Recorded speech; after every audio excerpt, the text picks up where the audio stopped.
Donc, c'est des choses sur lesquelles on pourra revenir. Mais ce qui est bien et ce qui est à souligner, à mon avis, c'est la traçabilité. Pour une fois, on a un gouvernement qui nous a associés dans des négociations et qui, en même temps, nous rend compte de ces négociations directement, sans qu'on ait par voie de presse de voir à quelle sauce on a été mangé ou pas. Et ça, c'est une avancée et ça, il faut le souligner.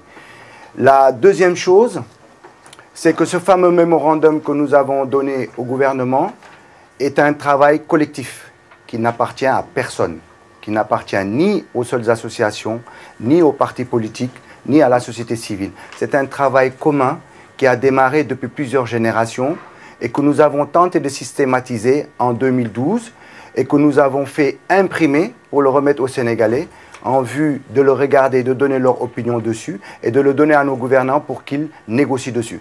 Donc moi, sur ces deux points-là, c'est ça que je veux souligner en premier. C'est-à-dire que pour une fois que nous avons su dans la diaspora nous organiser, nous structurer pour faire remonter nos problèmes, nous avons eu des avancées. C'est pour dire que le véritable souci que nous devons avoir, ce n'est pas une question de représentation. Ce n'est pas une question d'avoir un député ou d'avoir ceci ou cela. C'est de pouvoir remonter nos problèmes, mettre en face ce fameux interface dont on a besoin entre nous et l'État pour discuter, remonter les problèmes de par les associations et pouvoir discuter avec les autorités sur ces problèmes-là qui nous intéressent. Ce n'est que comme ça qu'on va s'en sortir. Si on pense que par le seul fait d'avoir un député, on a résolu nos problèmes, on n'a rien résolu.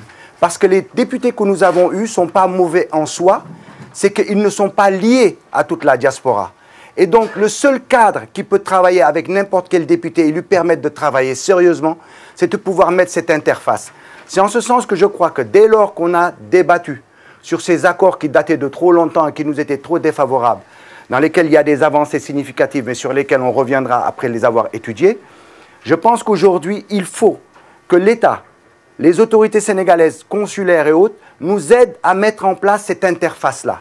Cette interface, on ne peut pas laisser ce travail-là aux seuls membres des associations. C'est très difficile à réaliser parce qu'il y a trop de problèmes, mais il faut qu'on arrive à surpasser nos différences, nos problèmes, nos divergences pour aller vers une convergence, de mettre en place cette structure que l'État sénégalais et tout gouvernement, l'État actuel, mais tout prochain gouvernement a besoin pour pouvoir travailler. Donc moi, je vous conjure, l'exemple type de comment il faut faire, nous l'avons. Nous avons présenté quelque chose avec plus de 50 associations. Ces 50 associations ont le mérite d'avoir travaillé là-dessus. Donc c'est sur cette voie qu'il faut continuer. Je vous remercie. Merci, monsieur.